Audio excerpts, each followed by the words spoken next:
யாக்கோப்பிலிருந்து விண்மீன் ஒன்று உதிக்கும், இஸ்ரேலிலிருந்து செங்கோல் ஒன்று எழும்பும், அது மோவாபின் நெற்றி பிறையை நசுக்கும். என்னாகமம் 24ஆம் அதிகாரம் 17வது வசனம். எண்ணிக்கை 24ஆம் அதிகாரம் 17வது வாசகம்.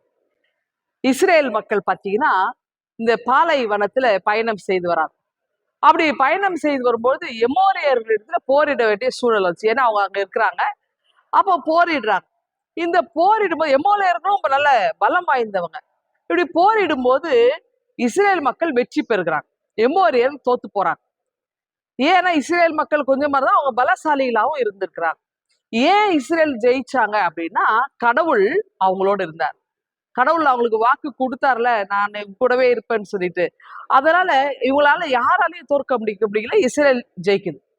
இப்ப பக்கத்து நாட்டுடைய அரசர் பத்தி நம்ம அந்த மோவாப் அரசர் இருக்கிறார். மோவாப் இருக்குது பக்கத்து நாடு. அப்போ அவர் என்ன செய்யறாருனாக்கா, அதாவது பாலாக்கு அவர் அரசன் பேர், அவர் பிள்ளையம கூப்பிடுறாரு. அவர் ஒரு சிறந்த தீர்க்கதரிசி, இறைவாக்கு உரைக்கிறவர். அவரை கூப்பிட்டு நீ இஸ்ரேலை சபிச்சிருங்க அப்படின்னு சொல்றாரு. அப்போ பிள்ளையம் தீர்க்கர் சொல்றாரு, என்னால முடியாது, நீ எவ்வளவு பொண்ணு பொருளை வாரி கொடுத்தா கூட கடவுள் எனக்கு என்ன சொல்றாரோ அதுதான் நான் செய்வேன், என்னால நீ சொல்றதை செய்ய முடியாது அப்படின்றார்.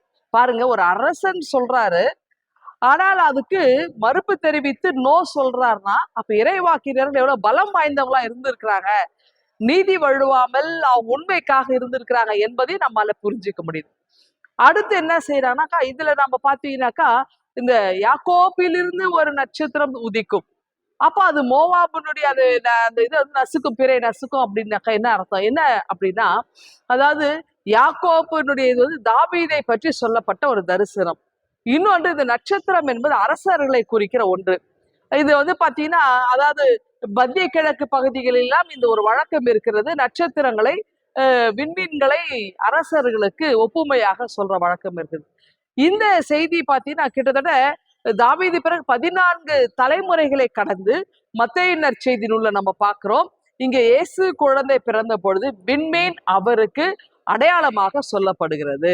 அப்படி என்றால் அரசர்களை குறிக்கின்ற, அரசர்களுக்கு மட்டுமே அடையாளமாய் இருந்த அந்த விண்மீனானது இப்பொழுது குழந்தை இயேசுவுக்கு அடையாளமாக்கப்படுகிறது. அப்படி என்றால் யூதருக்கு ராஜா, யூதருக்கு அரசர் பிறந்திருக்கிறார். அப்போ இதைத்தான் அந்த வான சாஸ்திரிகள்லாம் என்ன செய்யணும், ஆய்வு செய்யறாங்க. அப்படி என்றால் இந்த யூதருக்கு ராஜாவாய் இருக்கிறவர் பிறந்திருக்கிறார். யாக்கோப்பினுடைய அந்த வம்சத்திலிருந்து, அங்க இருந்து ஒரு நட்சத்திரம் உதிக்கிறது. அப்போ அந்த நட்சத்திரம் என்பது, இந்த விண்மீன் என்பது இயேசுவை குறிக்கிறது. அப்ப இயேசு ராஜா பிறந்திருக்கிறார். இந்த செய்தி, யூதருக்கு அரசர் பிறந்திருக்கிறார், ஒரு மெசியா பிறந்திருக்கிறார், இந்த நற்செய்தி அந்த பகுதியிலெல்லாம் மிக வேகமாக பரவி வந்தது. பாருங்க, நமக்காய் ஒரு பாலகன் பிறந்துள்ளார். அப்படி என்றால் யாக்கோப்பிலிருந்து ஒரு நட்சத்திரம் உதிக்கிறது. அந்த நட்சத்திரம் நமக்கு ஒரு நல்ல வழிகாட்டுதலாய் இருக்கிறது. இயேசுவை பின்பற்றுவோமா? இயேசுவினுடைய அடிச்சொலை பின்பற்றி அவர் காட்டுகிற பாதையிலே நாம் பயணிப்போம். கடவுள் நம்மை இந்த சிந்தனையோடு ஆசீர்வதித்து வழி நடத்துவாராக. ஆமென்.